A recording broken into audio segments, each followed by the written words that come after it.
രണ്ട് കൈയിലും ഒടിഞ്ഞിട്ട് പോലീസിന്റെ അടി കൊണ്ട് ഒടിഞ്ഞ ഒരാൾ രണ്ട് കൈയും ഇങ്ങനെ പ്ലാസ്റ്റർ ഇട്ടൊരു പയ്യൻ. നമ്മുടെ ശിവപ്രസാദ്, ആ ചേട്ടൻ പ്രസംഗിക്കുന്ന ചേട്ടനുണ്ടല്ലോ ശിവപ്രസാദ്, ഒരു മീനാക്ഷി എന്ന് പറഞ്ഞ നടി പറഞ്ഞു, ആ ചേട്ടനെ എനിക്ക് വലിയ ഇഷ്ടമാണ്. ആ ചേട്ടൻ്റെ കൈ ഇങ്ങനെ. അപ്പം ഇത് കണ്ടിട്ട് ഇതെന്തോടെ കിലുക്കത്തിലെ ജഗതിയാണോ എന്ന് ഒരുപാട് പേര് ട്രോളിനകത്ത് കൂടി ചോദിക്കുന്നുണ്ട്. ഞാൻ വിചാരിച്ചു ഇത്രയും അടി ഈ കുട്ടികൾക്ക് കിട്ടിയതാണല്ലോ ഇന്നലെ പാളയത്ത് വെച്ച്, എന്നാൽ ആരെങ്കിലും ഇതിനകത്തൊരു കരുണയും സഹതാപവും ഒക്കെ പ്രകടിപ്പിച്ച് ഒരു പോസ്റ്റ് ഇടും എന്ന് കരുതി. പക്ഷെ എല്ലാ പോസ്റ്റിനടിയിലും ചിരിയുടെ ഇമോജി അല്ലാതെ വേറൊന്നും. എന്നിട്ട് ഈ ചെറുക്കന്മാർ, ഈ കൊച്ചു പിള്ളേർ സെറ്റിനെ കൊണ്ട് ചുടിചോറ് വാരിപ്പിക്കുന്ന റഹീമിനെ വളരെ രൂക്ഷമായിട്ട് നമ്മുടെ സന്ദീപ് വാര്യറാണെന്ന് തോന്നുന്നു രസകരമായൊരു കമന്റ് ഇട്ടിട്ടുണ്ട്. ട്രോളാണ്. റഹീം അവിടെ എന്ന് പറയുന്നത് SFIക്കാർ ഇരിയടാം, SFIക്കാർ ഇരിയടാത് 8 പോലീസുകാർ 4 മാധ്യമപ്രവർത്തകർ ഇരുന്നു, ബാക്കിയുള്ളവരെല്ലാം ഓടിയെന്ന്. എന്ന് പറഞ്ഞാൽ എൻ്റെ അർത്ഥം യവന്മാർ വഴി SFIക്കാരായി ഇരുന്നവന്മാർ. ഇവന്മാർ പെട്ടെന്ന് SFIക്കാർ ഇരിയടാന്ന് നേതാവ് പറഞ്ഞപ്പോൾ ഇവരവിടെ ഇരുന്നു. ബാക്കി SFIക്കാർ പിള്ളേരെല്ലാം ഓടി രക്ഷപ്പെട്ടു. ഓടാതെ പറ്റാതെ പോയവർക്കെല്ലാം ആയിട്ട് അടിയും കിട്ടി. അതാണ് സംഭവിച്ചിരിക്കുന്നത്. എന്താണെങ്കിലും മാരക അടിയായിരുന്നു. പോലീസിൻ്റെ ഒരു നിലപാട് ഏകദേശം മനസ്സിലായി. ഈ 10 വർഷം ഇവിടെ സമരമില്ല, സമാധാനപരമായിട്ടാണ് നമ്മുടെ തലസ്ഥാന നഗരി കടന്നുപോയിക്കൊണ്ടിരിക്കുന്നത്. ഏതായാലും ഇന്ന് ഇതിൽ പ്രതിഷേധിച്ച കേരളം ഒട്ടാകെ വിദ്യാർത്ഥി സമരമായിരുന്നു. അതെ, തിരുവനന്തപുരത്ത് സെക്രട്ടറിന് മുന്നിൽ നമ്മൾ കണ്ടു, മറ്റേ വാട്ടർ ക്യാനം വെച്ച് വെള്ളം അടിച്ച് 2 തവണ കുളിക്കാതെ വന്ന കക്ഷികളെല്ലാം ഒരു കുളിയെ കഴിഞ്ഞപ്പോഴത്തേക്കും ശരി, വേറെ ചില അണികൾ ബഹളം വെക്കുന്നുണ്ട്, വടിയൊക്കെ ആയിരുന്നു. അപ്പോൾ നേതാക്കൾ പറയുന്നുണ്ട് ഇന്നലെ കിട്ടിയതിൻ്റെ ചൂട് മാറിയിട്ടില്ലേ, സമാധാനം പറഞ്ഞ് അമേധി എന്നൊക്കെ പറഞ്ഞ് എല്ലാവരും നിർത്തി തിരിച്ചവരെ ആട്ടിത്തെളിച്ച് കൊണ്ടുപോകുന്നുണ്ട്. കോട്ടയത്ത് പരിപാടി നടത്താൻ പറ്റില്ല, അവിടെ ആളിനെ കിട്ടിയില്ല. കോട്ടയത്ത് വരാമെന്ന് ഏറ്റവുമാരെല്ലാം മുങ്ങി. കലാഭവന്റെ പാട്ട് പോലെ വരാമെന്ന് പറഞ്ഞിട്ട് ചേട്ടൻ വരാതിരിക്കരുത് എന്നാണ് പറഞ്ഞായി പിള്ളേരെ വിട്ടത്. പക്ഷെ പിള്ളേരാരും വന്നില്ല. ഞാട്ടി കൊള്ളാൻ ഞങ്ങൾ. എനിക്കൊരു സംശയമുള്ളത്, ഈ സമര പരിപാടി ഉദ്ഘാടനം ചെയ്യാൻ നമ്മുടെ അഡ്വക്കേറ്റ് അനിൽകുമാറിനെ ക്ഷണിച്ചിരുന്നു എന്നൊരു സംശയമുണ്ട്. അതുമായിരിക്കും ഒട്ടും വരാത്തത്. ഇയാളെ TV ചാനലിന് മേലെ ലൈക്കരുതെന്നാണ് പാർട്ടി അവലോകന യോഗങ്ങളിൽ എല്ലാവരും ആവശ്യപ്പെട്ടിരിക്കുന്നത്. പോലീസിന് കിട്ടിയിരിക്കുന്ന ഒരു നിർദ്ദേശം അടിച്ച് പൊടി വാരിക്കോളാനാണ്. ചെറിയ അടിയൊന്നുമല്ല. 10 വർഷത്തെ കലിപ്പ് ഓരോ പോലീസുകാരനും ഉണ്ട്. ഈ കൂട്ടത്തിലുള്ള പോലീസുകാരെല്ലാം ഇടതുപക്ഷക്കാരാണ്. പക്ഷേ അവരേറ്റവും കൂടുതൽ അനുഭവിച്ചത് പിണറായി വിജയൻ സർക്കാരിൻ്റെ കീഴിലാണ്. അതുപോലെ അവർക്ക് ദേഷ്യമുണ്ട്, അവർക്ക് അതുപോലെ വാശിയുണ്ട്. അതുകൊണ്ട് തന്നെ അവർ ഒരടി അടിക്കേണ്ടടുത്ത് 9 അടി അടിക്കുന്നുണ്ട്. ഒന്നടിക്കുമ്പോൾ 9 ഇവർക്ക് കിട്ടുന്നത്. അതുകൊണ്ടായിരിക്കും സെക്രട്ടറിയുടെ മുന്നിൽ ഗാന്ധി മാർഗത്തിൽ ഒരു സമരം നടത്തി, സമാധാനമായ സമരം നടത്തുന്നു, ചെറിയ വെല്ലുവിളി ഗോഗോളി നടത്തുന്നു, കുളിപ്പിക്കുന്നു. ശരി, എന്നാൽ കുളിപ്പിച്ചതിൽ സന്തോഷം, ഞങ്ങൾ വീട്ടിൽ വെക്കോളാം എന്ന് പറഞ്ഞു. കൈയും വെട്ടും കാലും വെട്ടും, വേണ്ടി വന്ന കഴുത്തും വെട്ടും എന്ന് പറഞ്ഞായിരുന്നു ഇവരുടെ മുദ്രാവാക്യം. ഇത് കയ്യും കാലും വെട്ടാൻ വന്നവന്മാർ 2 കൈയും പ്ലാസ്റ്റർ ഇട്ടുകൊണ്ട് നടക്കുകയാണ്. ഇത് നമുക്കറിയാം, 2 പിള്ളേർക്ക് അടി കിട്ടിയതാണ്. വളരെ വേദനാജനകമായ സംഭവമാണ്. പക്ഷേ ഇത് കണ്ടുകൊണ്ട് ആൾക്കാർ പൊട്ടി ചിരിക്കുകയാണ്. നമ്മുടെ ഒരു വാർത്തയുടെ അടിയിൽ ഒരാൾ ഇതെഴുതി, എന്റർടൈൻമെന്റ് തുടങ്ങി, എത്ര വർഷത്തെ കാത്തിരിപ്പ, ഇന്നത്തെ ലാത്തി ചാർജ് നമുക്കൊന്ന്. 6 വർഷമുള്ളത് പഴയ SFIക്കാർ തല്ല കൊണ്ടിരുന്ന തലമുറ ഉണ്ടല്ലോ. ഈ 10 വർഷം അവർക്ക് DYFI പാർട്ടി നേതാക്കളുമൊക്കെ അങ്ങ് പോയി. എല്ലാം അമൃതം പൊടി പിള്ളേരെ, പുതിയ പിള്ളേരാണ്. അവന്മാർക്ക് അറിഞ്ഞുകൂടെ എന്ത് ചെയ്യണമെന്നുള്ള അവർക്ക് മനസ്സിലാവും. ഈയിടെ ഒരു കൊച്ചിയിറക്കം വന്നു നിന്ന് അവന് ഇന്നലെ എങ്ങാണ്ട് അവൻ മുട്ടയെന്ന് വിരിഞ്ഞത്, അവന് അങ്ങോട്ട് വന്നു നിന്ന് അവന്റെ പ്രസംഗം, അയ്യോ ആ പ്രസംഗം ഭയങ്കര വൈറലായി. എണീറ്റിക്കാൻ വയ്യാത്ത, അവന് തന്നെ നീക്കാൻ പറ്റുന്നില്ല.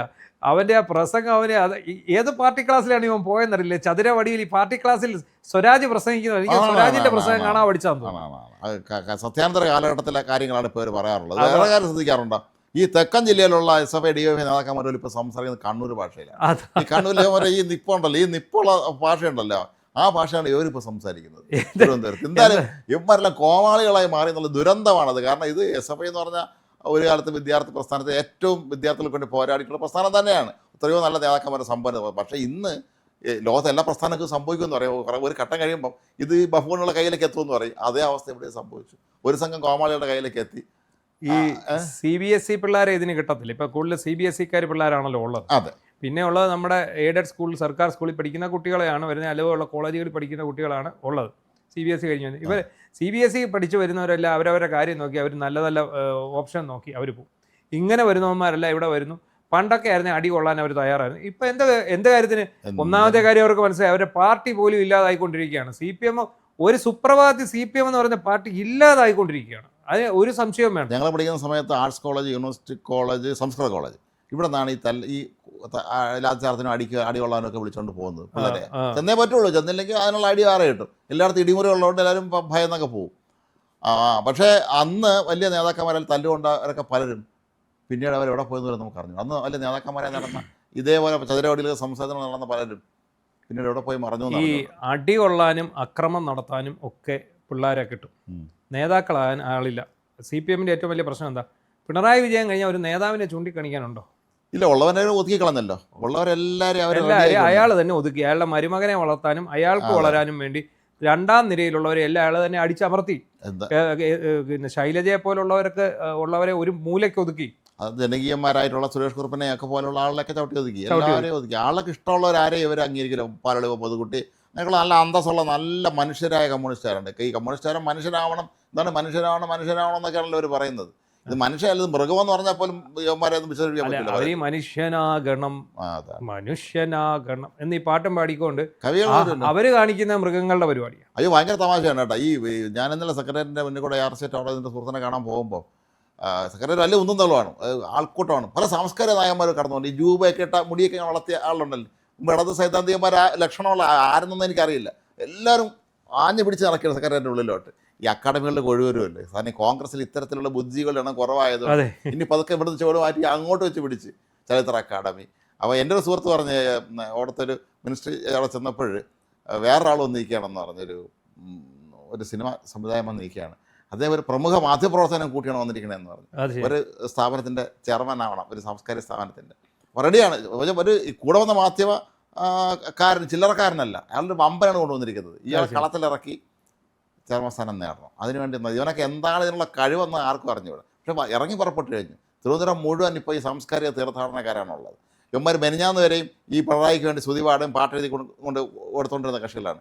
തിരുവാതിര പോലെ പല സ്ഥലങ്ങളിലും കവിത എഴുതി കൊടുത്തതാണ് ഇവരൊക്കെ. ഈ 10 വർഷത്തെ അധികാരത്തിൻ്റെ ലഹരി, CPM-ന്റെ ഒരു ലഹരി വലിയ അപകടമായി ഇവരുടെ വിദ്യാർത്ഥി സംഘടനയ്ക്ക് മാറി, യൂത്ത് സംഘടനയ്ക്ക് മാറി. എന്താണെന്നറിയാമോ? ഒരു 5 വർഷത്തിനുള്ളിൽ ഇവർക്കൊരു സമരം നടത്താനുള്ള സ്കോപ്പ് കിട്ടിയിരുന്നെങ്കിൽ ഇവർ ടൈറ്റ് ആയതിന് ഇവരുടെ കുറേ കൂടെ പിള്ളേർ അടി കൊള്ളാൻ തയ്യാറായിട്ട് വന്നത്. ഇതിപ്പോൾ ഈ 10 വർഷം ആയതുകൊണ്ട് നേരത്തെ അടി വാങ്ങിയവനെല്ലാം ഇതും മേടിച്ച് അവന്മാരങ്ങ് പോയി. അതെ, പലർക്കും 10 വർഷത്തിനിടെ എന്ന് പറഞ്ഞാൽ ഇപ്പോൾ വന്നിരിക്കുന്നതെല്ലാം എന്ന് പറഞ്ഞാൽ കഴിഞ്ഞ 12 വർഷത്തിനിടെ 10-18 വയസ്സുള്ള പിള്ളേരാണ്. 10 വർഷം മുമ്പ് ഇവർക്ക് എന്നാ പ്രായമുണ്ട്? കൊച്ചു ഊപ്പ പിള്ളേരായിരുന്നു, കുഞ്ഞു പിള്ളേരായിരുന്നു. അപ്പോൾ അവർക്ക് ഇങ്ങനൊരു അടിയൊക്കെ ജീവിതത്തിൽ ആദ്യത്തെയായിട്ടാണ്. ഈ കൈ അടി കൊണ്ട് ഒടിഞ്ഞവനൊന്നും ഇനി മേലാൽ ഈ വഴി. കാരണം അവൻ്റെ വീട്ടുകാർ ഒരിക്കലും ഇവൻ്റെ, ഞാൻ ചോദിക്കട്ടെ, എൻ്റെ വീട്ടിൽ നിന്ന് എൻ്റെ മകൻ 2 കൈയും തല്ലി ഒടിച്ച് ഒരു കാര്യമില്ല വന്നാൽ നമ്മൾ ആരെയും നമുക്ക് നോക്കത്തില്ലേ? അത്രയും തല്ല് കൊണ്ടുപോകണമെന്നാണ് മനസ്സിലായിട്ടുള്ളത്. ഇതാണ് ഇതിന്റെ പ്രശ്നം എന്നുള്ളത്. നേതാവ് രക്ഷപ്പെട്ടല്ലോ, നേതാക്കന്മാരെല്ലാം അയാൾ ഓടിയല്ലോ. പിന്നെ റഹീം അപ്പോഴേ കുന്തത്തെ പറന്നു എന്നാണ് ഒരുപാട് പേര് പറയുന്നത്. റഹീമിനെ കണ്ടിട്ട് റഹീമിന്റെ ആ പറച്ചിലാണ് എനിക്ക് ഇഷ്ടപ്പെട്ടെ. SFIക്കാർ ഇരി അവിടെ, SFIക്കാർ ഇരി അവിടെ നിന്ന് 8 പോലീസുകാരും 4 മാധ്യമപ്രവർത്തകരും ഇരുന്നു എന്ന് ഇങ്ങേര് പറഞ്ഞതുപോലെ എല്ലാവരും മാധ്യമപ്രവർത്തനം പോലീസുകാരെ ഏറ്റവും SFI പശ്ചാത്തലമുള്ളവർ തന്നെയാണ്. അതുകൊണ്ട് അവരൊക്കെ പഴയ ഓർമ്മയിലങ്ങ് ഇരുന്നതായിരിക്കും. അപ്പൊ ഈ സമരങ്ങളുടെ തുടർച്ചയില്ല. ഇപ്പം പുതുതായിട്ട് ഇവര് ഇപ്പൊ നിൽക്കുന്ന SFI പിള്ളേരെല്ലാം ഇപ്പം ആദ്യമായിട്ടാണ് ഇത്തരം തീക്ഷ്ണമായ ഒരു സമരം കാണുന്നത്. ഇപ്പൊ തന്നെ ഈ ഭരണം തുടങ്ങിയിട്ട് 10 ദിവസമേ ആയിട്ടുള്ളൂ. ഈ 10-15 ദിവസത്തിനുള്ളിൽ തന്നെ ഇവന്മാരെ അടിച്ചു തീർത്താൽ ഇവിടെ തീർന്നു. ഇനി ഇവിടെ സമാധാനപരമായിട്ട് ഭരിക്കാം. ഇനി വരികയില്ല. അപ്പൊ ഇവർക്കും പറ്റിയ അബദ്ധം, ഇവർ കുറച്ച് കാത്തു നിൽക്കണമായിരുന്നു. കുറച്ചുകൂടെ ഒക്കെ മൂപ്പിച്ചിട്ട് വേണമായിരുന്നു ഇമ്മാരി പണിക്കുവാൻ. ഇതിപ്പോൾ പിണറായി വിജയനെ രക്ഷിക്കാൻ വേണ്ടിയും ഇത് ശ്രദ്ധ ഒഴിവാക്കാൻ വേണ്ടിയുമാണ് ഈ പരിപാടിയും കൊണ്ട് ഇറങ്ങിയത്.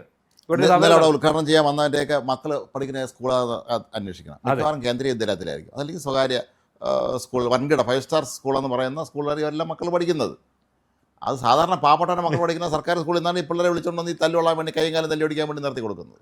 എന്തായാലും നമ്മുടെ പൊതുജനങ്ങളുടെ ഒരു റെസ്പോൺസ് അത് നമുക്ക് ഈ സോഷ്യൽ മീഡിയ പോസ്റ്റുകളുടെ അടിയിൽ വരുന്ന കമൻറ്റുകളിൽ നിന്ന് വായിച്ചെടുക്കാം.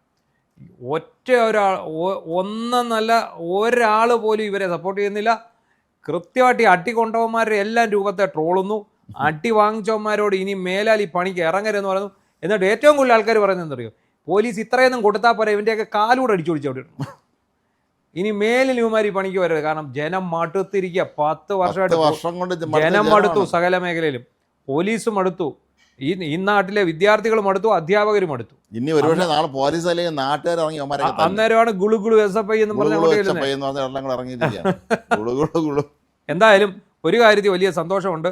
പോലീസ് ഏതായാലും നല്ല രീതിയിൽ നേരിടുന്നുണ്ട്, രക്ഷാപ്രവർത്തനം കൃത്യമായിട്ട് പോകുന്നുണ്ട്. യുവമാർക്ക് ശരിക്കും നല്ല അയഞ്ഞ് ചൂല് വെട്ടി കുണ്ടിക്ക് നല്ല ടപ്പേന്ന് 4 അടി വീട്ടിൽ പോടാന്ന് പറഞ്ഞാൽ പൊക്കോളും. അത് മുലകുടി മാറാത്ത പിള്ളേർ സെറ്റാവും. ഏതായാലും കോട്ടയത്തെ SFIക്കാർക്ക് എന്ത് സംഭവിച്ചു എന്നുള്ളത് വിശദീകരിക്കേണ്ട ജയിക്കാണ്.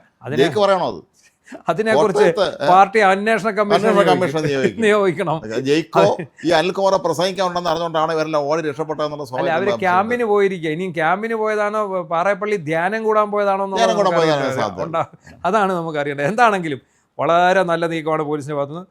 ഇത് ഒരു കാരണവും ഇല്ലാതെ ഇതുപോലെ സമരമായിട്ട് ഇറങ്ങുന്ന ഈ കുട്ടിക്കുരങ്ങന്മാരെ കൊണ്ട് ചുടിയോറ് വാരിപ്പിക്കുന്ന, ആദ്യം അട്ടിക്കേണ്ടത് ഈ നേതാക്കന്മാരെ, MP MLA ആണെന്നൊന്നും നോക്കരുത്, കൊട്ടുക്കണം ശരിക്ക്. മേലാൽ ഇമാതിരി എണ്ണത്തിനെ വിളിച്ചോണ്ട് ഈ വഴിക്ക് വന്നേക്കും. നിന്റെ മക്കൾ അവിടെ പഠിക്കണടാന്ന് ആദ്യം ചോദിക്കും. സ്കൂളിൽ പഠിക്കുന്ന ചോദ്യം അടിക്കുക.